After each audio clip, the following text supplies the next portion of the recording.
चलिए देखिए बच्चों, आज हम स्टार्ट कर रहे हैं रिफ्रैक्शन। पिछली क्लास में हमने रिफ्लेक्शन देखा था, आज हम स्टार्ट कर रहे हैं रिफ्रैक्शन। तो डेफिनेशन ऑफ रिफ्रैक्शन सबसे पहले मैं बताऊंगा आपको कि रिफ्रैक्शन क्या हुआ करता है। When a ray of light is travelling from one medium to the another, okay, it slightly bends from its path. ये अपने पाथ से थोड़ा सा बेंड हो जाती है। This process is called refraction. लिखो बच्चों definition of refraction. When a light ray is traveling from one medium to another medium, when a light ray bends from one medium to another medium,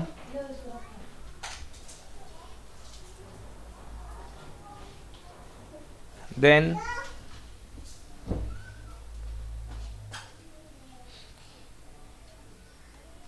it deviates from its original path. तो ये अपने path से deviate हो जाती है, भ्रमित हो जाती है। तो लाइट जो होती है अपने ओरिजिनल रास्ते से जो होती है भ्रमित हो जाती है। This phenomenon is called refraction. तो इस घटना को हम कहते हैं रिफ्रैक्शन।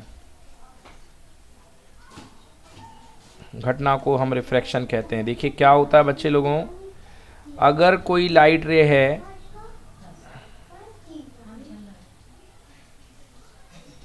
हाँ देखिए ये आपके पास ऊपर है मीडियम वन। बच्चों मीडियम वन को हम लोग बुक में N1 लिखते हैं, कई जगह म्यू1 भी चलता है, और मीडियम टू N2 जिससे को म्यू2 भी बोलता हूँ मैं। अगर कोई लाइट रे मीडियम वन से मीडियम टू की तरफ आती है तो ये एक नॉर्मल बना लो। लाइट का ओरिजिनल पाथ यूं था, बट लाइट अपने इस ओरिजिनल पाथ में ना जा करके आइदर इस तरफ मुड़ जाएगी या इस तरफ मुड़ जाएगी। समझ गए ना? तो या तो लाइट इस तरीके से चली जाएगी या इस तरीके से चली जाएगी, बट इस रास्ते से अपने नहीं जाएगी। तो लाइट का अपने ओरिजिनल रास्ते से भ्रमित होकर के किसी और रास्ते पर चले जाने की प्रोसेस को हम बोलते हैं रिफ्रैक्शन। ठीक है। अब लाइट रिफ्रैक्ट क्यों होती है? लाइट रिफ्रैक्ट होती है इसलिए क्योंकि अलग अलग मीडियम में स्पीड ऑफ लाइट अलग अलग होती है। अगर ऊपर आपके पास हवा है तो हवा में स्पीड ऑफ लाइट v1 है, और नीचे आपके पास मान लो यहाँ पर कांच भरा हुआ है दूसरे मीडियम में, तो स्पीड ऑफ लाइट v2 है। तो दोनों में, कांच में और हवा में, स्पीड ऑफ लाइट अलग अलग होगी। इसकी वजह से आपको रिफ्रैक्शन देखने को मिलता है। समझ में आया बच्चों? Yes sir. ओके। तो लाइट की स्पीड v1 है पहले मीडियम में, और लाइट की स्पीड है v2 दूसरे मीडियम में। तो लाइट की स्पीड का ये जो रेशियो कहलाता है, इसको बोलते हैं हम refractive index. So what is refractive index of pair of medium? It is the speed of light in first medium to speed of light in second medium. तो बच्चों लिखो रिफ्रैक्टिव इंडेक्स। तो रिफ्रैक्टिव इंडेक्स क्या होता है? Refractive index होता है v1 upon v2, speed of light in first medium to speed of light in second medium, v1 upon v2। ये रिफ्रैक्टिव इंडेक्स जो होता है v1 अपॉन v2 किसके इक्वल होता है? This is equal to n2 upon n1। n2 मतलब second medium का absolute refractive index, n1 मतलब फर्स्ट मीडियम का absolute refractive index. Okay, n2 upon n1। Clear? Yes sir. Yes. तो ये कहलाता है बच्चों रिफ्रैक्टिव इंडेक्स, या इसका पूरा नाम है रिलेटिव रिफ्रैक्टिव इंडेक्स। इस रिफ्रैक्टिव इंडेक्स का पूरा नाम है रिलेटिव रिफ्रैक्टिव इंडेक्स। क्यों बोला रिलेटिव?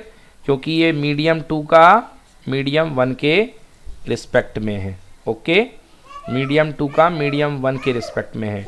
आप मॉडर्न पढ़ेंगे, मतलब मॉडर्न फिजिक्स में, हाई लेवल की फिजिक्स में बेटा, तो इसको बोला जाता है μ2 upon μ1। Refractive index of medium 2 with respect to medium 1, और शॉर्ट में इसको शो करते हैं 1μ2 से। तो इसको शॉर्ट में शो करते हैं 1μ2 से। अब अगला लॉ पढ़िए बच्चों, जिसका नाम है स्नेल्स लॉ। तो मैं यहां लिख देता हूं स्नेल्स लॉ। स्नेल्स लॉ, तो रिफ्रैक्शन के लिए जो लॉ दिया था वो स्नेल ने दिया था। स्नेल ने क्या कहा था? स्नेल ने ये कहा था कि जब भी आपकी लाइट किसी पेयर ऑफ मीडिया पे आकर के पड़ती है, ये लाइट आई, तो बेटा ये एंगल बनाती है ट्रांसपेरेंट मीडिया के साथ, पहला normal angle, this is called angle of incidence.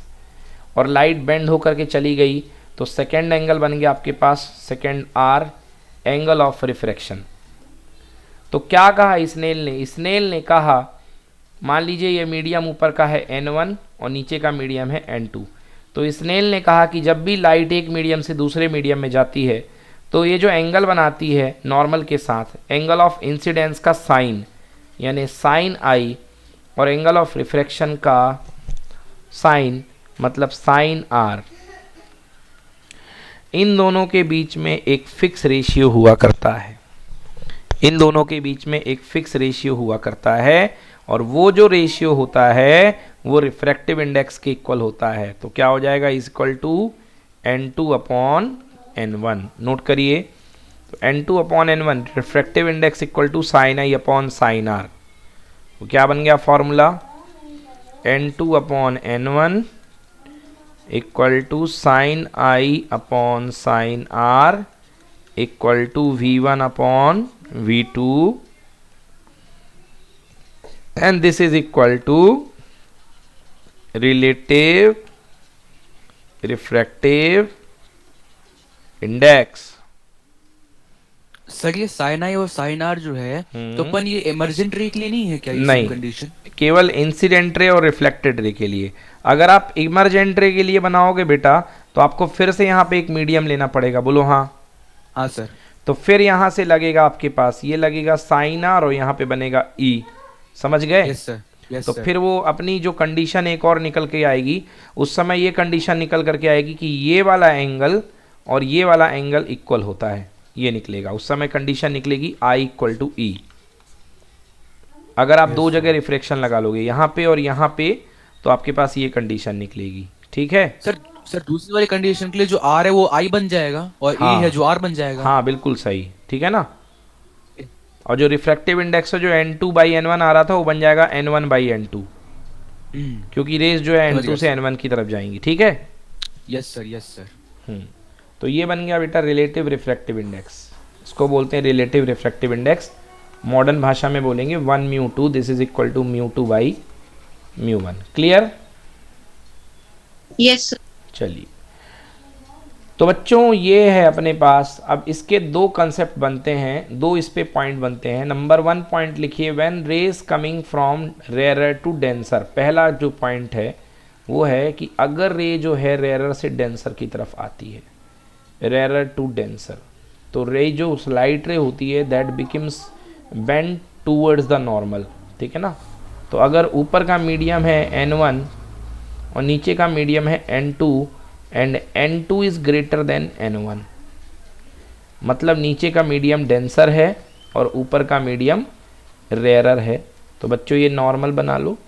ये लाइट आ रही थी यूँ, लाइट को ओरिजिनली कैसे जाना था आपको देख ही रहे होगे, बट लाइट ओरिजिनली जैसे ना जा करके बेंड टूवर्ड्स द नॉर्मल, इस तरीके से चली जाएगी,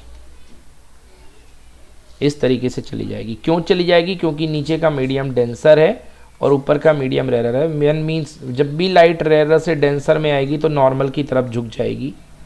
और इसका सेकेंड केस भी बना सकते हो आप वेरी इजी, कि अगर लाइट रेयर से डेंसर से रेयर में आएगी, तो अगर मान लो ये मीडियम ऊपर वाला डेंसर है और नीचे वाला रेयर है, ये लाइट आ रही थी, ठीक है ना, तो लाइट जो है bend away from the normal, ये लाइट निकल गई, this becomes bend away from the normal. Yes sir. ठीक है? Yes sir. याद रखिएगा यहाँ पे स्पीड v1 है, यहाँ पे स्पीड v2 है, तो डेंसर मीडियम में जा करके लाइट की स्पीड घट जाती है, यानी v2 लेस देन v1। लिख लीजिएगा, एक्स्ट्रा बात है, आपको नहीं पूछा जाएगा, फिर भी जनरल नॉलेज। कि डेंसर मीडियम में लाइट की स्पीड कम हो जाती है, और यहाँ पे ये V1 है, यहाँ पे ये V2 है, तो यहाँ पे V2 ग्रेटर देन V1, क्योंकि ये रेयर है तो स्पीड ऑफ लाइट इंक्रीजेस। तो इस केस में स्पीड ऑफ लाइट डिक्रीजेस और इस केस में speed of light increases. Speed of light increases, इसमें इंक्रीजेस उसमें डिक्रीजेस। आ गया अनामिका, हर्षिता समझ में? Yes sir. Any doubt please ask. कोई डाउट बेटा? No doubt, okay good. चलिए अब आगे पढ़ते हैं। ओके क्वेश्चन पढ़िए Anamika.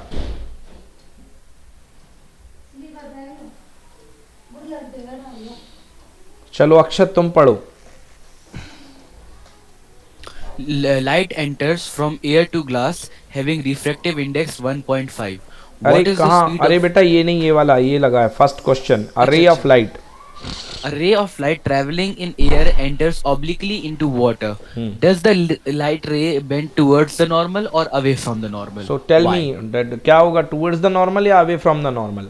Light traveling oblique into water. Sir denser medium में जा रही है तो तो light- towards the normal. Exactly, the ray bends towards the normal as water is optically denser than the air, है ना? Yes sir. चलिए नेक्स्ट क्वेश्चन देखते हैं, अगला क्वेश्चन पढ़िए। Light enters from air to glass having refractive index 1.5.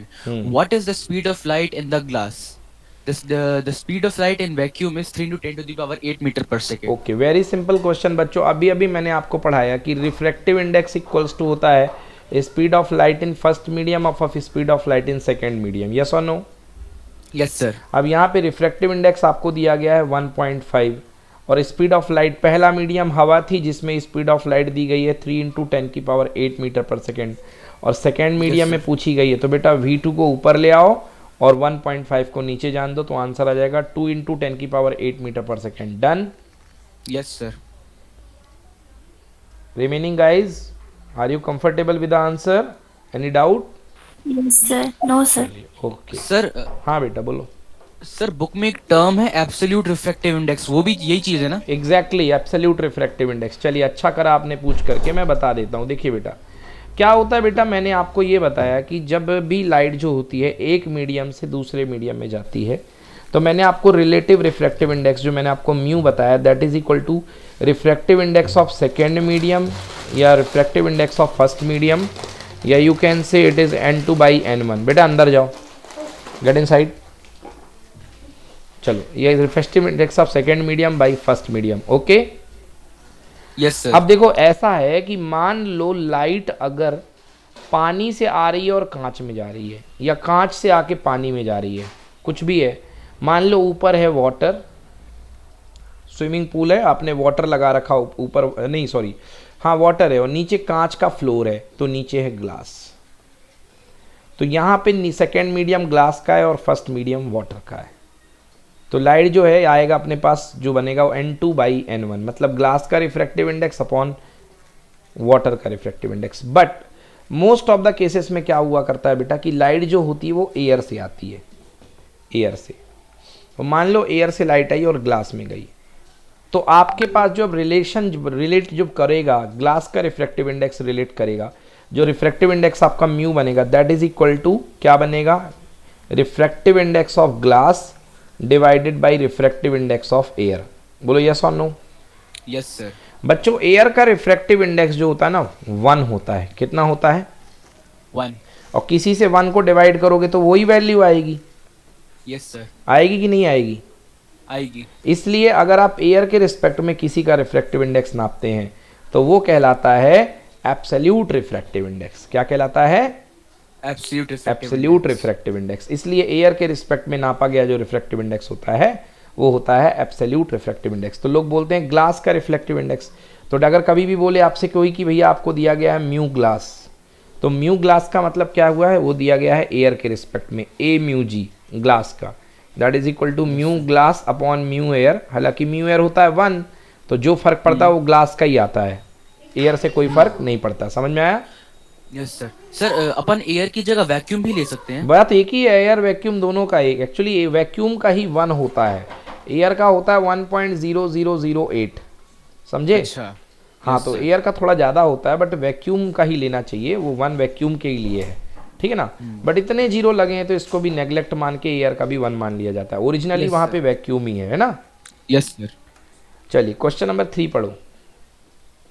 Find out from table the medium having highest optical density. Also find the medium with lowest optical density. चलिए भाई table देख करके बताओ सबसे ज़्यादा कम डेंसिटी और सबसे ज़्यादा हाई डेंसिटी किसकी है। देखो सबसे सबसे ज़्यादा कम- हाई डेंसिटी देखो ये 2.42 किसकी दिख रही है, डायमंड की। Yes, sir. और Diamond सबसे की है। कम डेंसिटी किसकी है, देखो 1.003, मैंने 8 बोला था, सॉरी, है ना, डेड बॉल हो गई। डेंसिटी किसकी है, एयर की है। The lowest density is the of the air. Clear हुआ? Yes, sir. एयर की 1.003 है, ठीक है ना। अच्छा, Yes, sir. मतलब कि सबसे ज़्यादा अगर आप एयर से भेज दें रेज को, डायमंड के केस में आप डिफरेंट डिफरेंट मीडियम यहाँ पे रख दें, तो डायमंड के केस में रेज सबसे ज़्यादा वो होगी, रिफ्रैक्ट होगी, समझ गए। इसीलिए डायमंड इतना चमकता है क्योंकि रेज बहुत ज़्यादा डिफ्लेक्ट होती हैं। चलिए नेक्स्ट क्वेश्चन पढ़ो, question number 4। You are given kerosene, turpentine, and water. In which of these does the light travel fastest? भाई Use देखो the information given. Light travel किस में फास्ट करेगी, मैंने अभी भी बताया था कि जितना रेयरर मीडियम होगा लाइट उतनी ज़्यादा फास्ट ट्रेवल करेगी, क्योंकि डेंसर मीडियम में लाइट की स्पीड कम होती है। यस और नो? Yes, sir. याद आया कि नहीं याद आया? बिल्कुल। हाँ, Yes, sir. तो आपको बताना है कि सबसे ज़्यादा तेज किस में। भाई देखो केरोसिन, टर्पेंटाइन और वाटर में देखो किसका रिफ्रैक्टिव इंडेक्स सबसे कम है, टर्पेंटाइन, Water. केरोसिन तो ये मिल गया, टर्पेंटाइन, वाटर कहाँ मिल गया भैया आपको, वाटर ऊपर है 1.33, ये वाटर मिल गया, टर्पेंटाइन ऑयल 1.47, तो 1.47, 1.44, 1.33, भैया सबसे कम रिफ्रैक्टिव इंडेक्स जो है वाटर का है 1.33। बोलिए yes.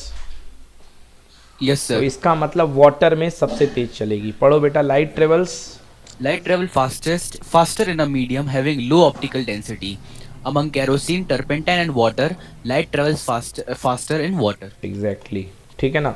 Next, refractive index of diamond is 1.2.42। देखिए एब्सोल्यूट रिफ्रैक्टिव इंडेक्स दिया गया है डायमंड का, डायमंड का रिफ्रैक्टिव इंडेक्स तो कितना दिया गया, 2.42, मतलब mu diamond n diamond upon n air equal to 2.42। बोलो यस और no? Yes, sir. And this is equal to, उल्टा चलता है, velocity of air upon velocity of diamond equal to 2.42 होता है ना, हाँ सर। क्योंकि यहाँ डायमंड आता है तो वेलोसिटी में डायमंड नीचे पहुँच जाता है। तो आप इस टर्म को पकड़ो, डिफाइन करना चाहते हो तो अगर वी को ऊपर ले जाओगे तो velocity in diamond equals to velocity in air upon 2.42। तो रिफ्रैक्टिव इंडेक्स ये बताता है कि डायमंड में जो स्पीड ऑफ लाइट होती है वो एयर में स्पीड ऑफ लाइट का कितने टाइम्स होती है, 1/2.42। क्लियर हुआ कि नहीं हुआ? Yes sir. सर ये सेम क्वेश्चन एग्जाम में आया था तो मैंने ये लिखा था कि this statement means that the ratio of speed of light in vacuum to the speed of light in diamond is 2.42। हाँ ठीक है, वही बात है, एक ही चीज़ है, कोई दिक्कत नहीं है। तो V D is equal to speed equals to जो होगी डायमंड की, वो एयर में स्पीड का 2.42 फैक्टर होगी। पढ़ लो इसका answer. It means that the speed of light in diamond is 1/2.42 times the speed of light in vacuum. आ गया समझ में? Yes sir. चलिए next, define one dioptre power of lens. भाई पावर ऑफ लेंस लिख लो, पावर ऑफ लेंस क्या होती है, लिखो power of lens equals to 1 focal length of the lens in metre. हाँ, अगर पावर को आप डायोप्टर में बता रहे हो तो फोकल लेंथ मीटर में होनी चाहिए।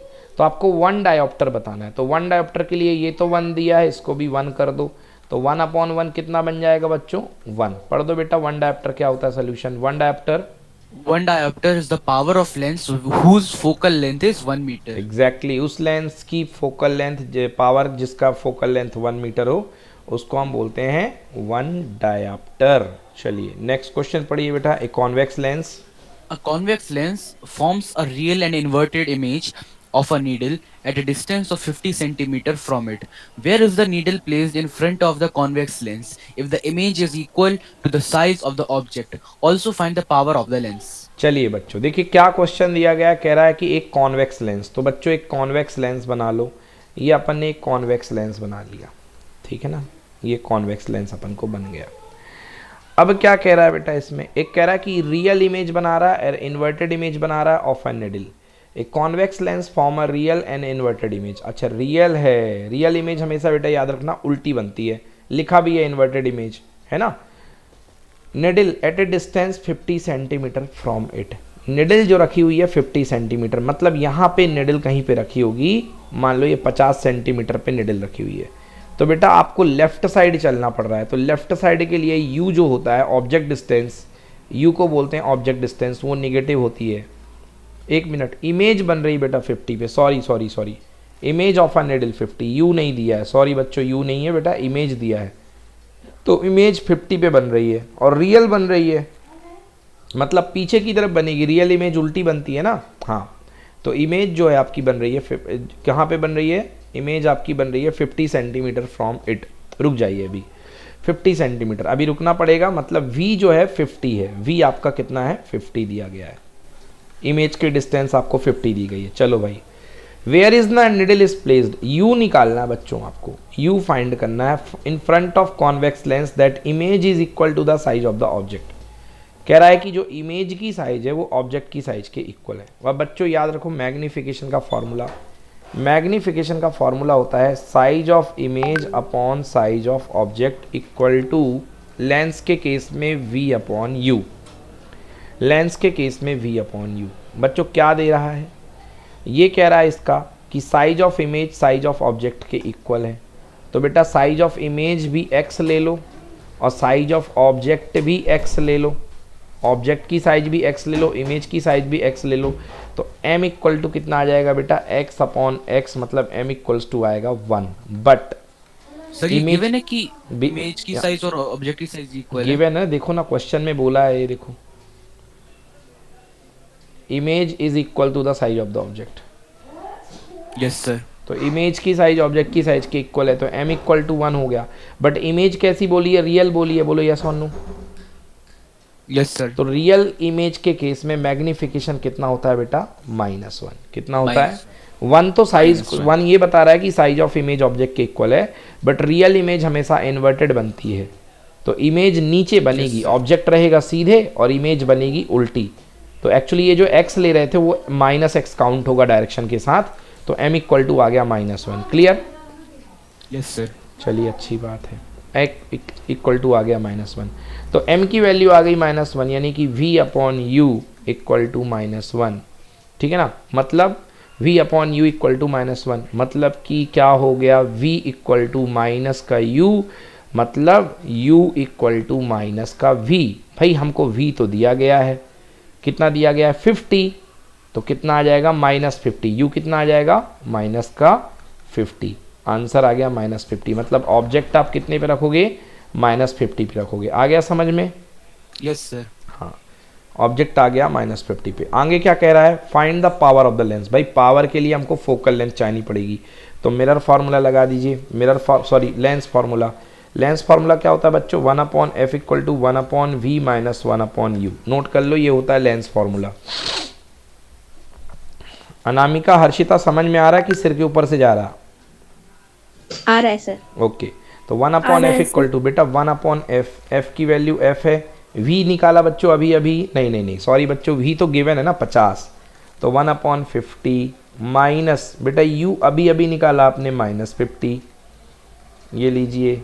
तो 1/f इक्वल्स टू, देख लेना ध्यान से, मीटर में है ना, सेंटीमीटर में तो नहीं है। ओके, सेंटीमीटर में है, तो सब बेटा फोकल लेंथ सेंटीमीटर में आएगी। चलो सॉल्व करो अभी, तो ये सब कुछ सेंटीमीटर में चल रहा है। तो 1/50 प्लस 1/50 माइनस हो गए प्लस, तो 1/f इक्वल्स टू हो गया बच्चों 2/50। एलसीएम लेके 50 2 काट दो बच्चों, ये कितना हो गया 25।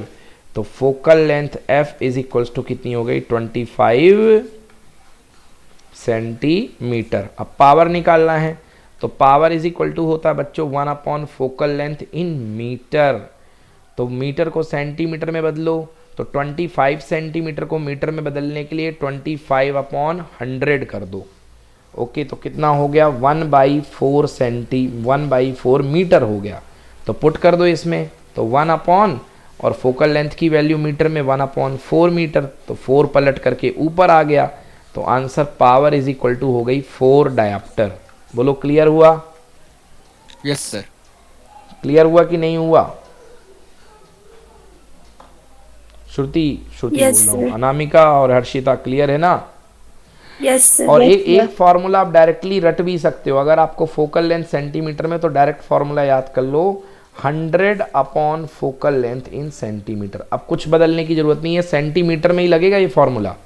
तो क्या कर दो, 100 और फोकल लेंथ कितनी आई थी अपनी, 25 आई थी सेंटीमीटर में, तो 25 पुट कर दो, तो आंसर आ गया बेटा कितना, 4 डायप्टर। तो ये डायरेक्ट फॉर्मूला भी आपको बन सकता है, ठीक है?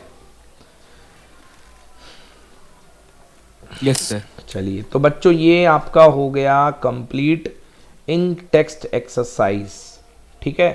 कल आप करके लाएंगे कंप्लीट टेस्ट एक्सरसाइज लाइट की। देखिए एक बार Yes, पन्ने sir. पलटिए लाइट की कंप्लीट टेस्ट एक्सरसाइज के, एक बार ओपन करिए book.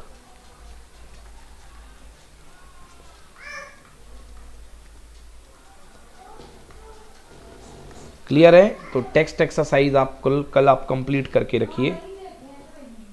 Yes sir. Okay, optics से कोई ऐसा क्वेश्चन तो नहीं आया अच्छा टेस्ट में जो ना बना हो?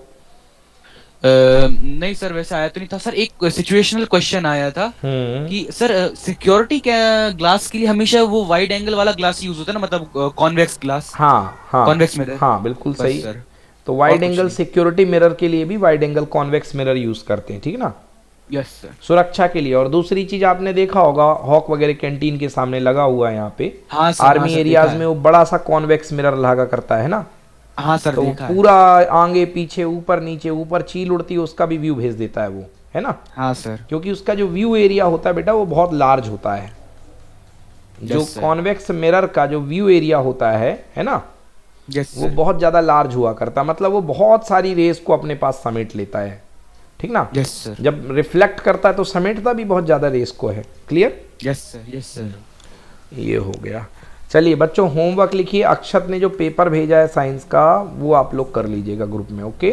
जो पेपर आया है वो कंप्लीट कर लीजिए।